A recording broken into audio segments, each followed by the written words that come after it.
Yeah, this is not a truck. This is the Toyota Prius backing up. And it's beeping so I don't run over the dog.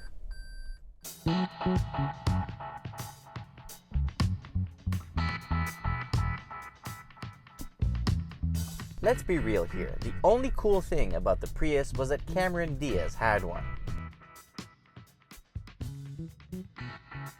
Sluggish and not really good to look at, the Prius offered really good fuel economy, but the trade-offs were definitely performance, styling, and a little bit of practicality.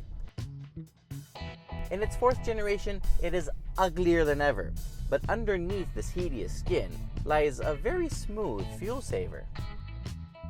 And it's not only gas friendly, it's also pee friendly since it comes with what appears to be a urinal. All jokes aside, and even if the styling doesn't really agree with me, it's very well made. I mean, the materials used are really good and fit and finish is excellent.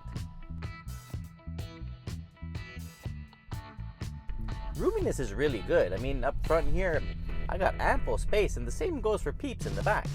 4 adults will be really comfortable in this Prius.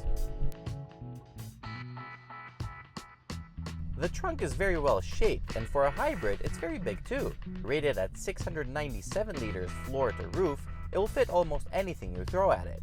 The new battery packs are now placed underneath the seat, so you do get a very decent trunk.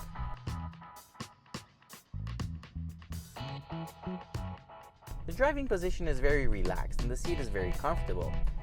Across the rear window, there's a bar that perfectly hides the headlights of the cars that high beam you, those annoying bastards. The truth is that if you keep your eye on that eco monitor and you try to stay within the eco range, you will be holding up traffic quite heavily. Now thankfully, you can also switch it into power mode. Things get a lot better than that.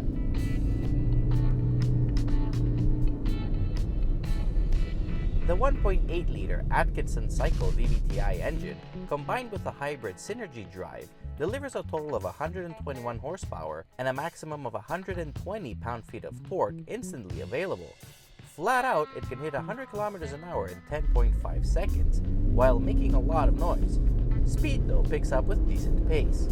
When driven normally, performance is the obvious trade-off for fuel savings, but at least it's very quiet and refined. In the real world, expect your fuel economy to be exactly what Toyota claims. That's 4.4 in the city and 4.6 on the highway. Ride comfort is really good despite the really tiny tires. The suspension does a really good job soaking up all defects, and thankfully it's very quiet while doing so. The one thing that's quite surprising is how good this thing feels to drive. I mean, handling obviously is very progressive and very smooth, but it feels alive, it feels connected. I mean, compared to what the Prius used to feel like, I mean, this is like light years ahead. Obviously, traction is compromised by the eco-friendly tires, but I mean, this is much better than what I was expecting. The steering is well weighted and feels pretty direct. The brake pedal is linear, not too spongy, and the brakes work pretty well. I mean, from 100 kilometers an hour, it came to a complete stop in 45 meters, which considering the type of tires on this thing, is not that bad.